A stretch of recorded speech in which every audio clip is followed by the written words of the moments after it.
President Trump has approved an agreement with Saudi Arabia to partner on developing the kingdom's civil nuclear energy program, but there's not much clarity on that deal tonight. The president says it was signed yesterday, but he says it is now depending on whether Saudi officials are willing to enter into an agreement to normalize relations in the region. ABC's Rena Roy has more.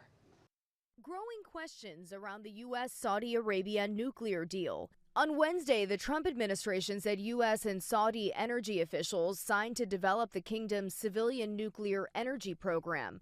But now President Trump says it's contingent upon Saudi Arabia joining the Abraham Accords, a set of agreements meant to normalize relations between Israel and Arab nations. He wants to see these countries sign the Abraham Accord. It was one of the most historic accomplishments of his first term, and it continues to be a long-term goal of his to expand those accords to ultimately come to a place where the Middle East can be a peaceful and stable region. Experts say with this 11th hour stipulation, the deal could very well be called off. They might be inclined to join the Abraham Accords, but not doing it in such a public way. So if this was not a part of the deliberations, a part of the talking, I think this is going to fall apart. Meanwhile, House Democrats are warning if the deal goes through, it could spark a nuclear arms race. I mean, the president says what we're trying to do is to stop Iran from having a nuclear weapon.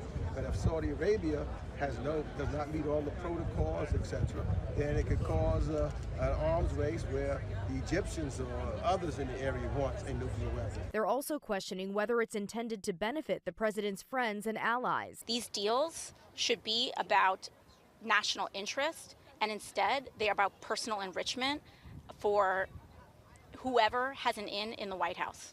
An organization that represents 9/11 families is calling this deal highly offensive, saying America is rewarding a country that helped 9/11 terrorists map out and plan the attacks.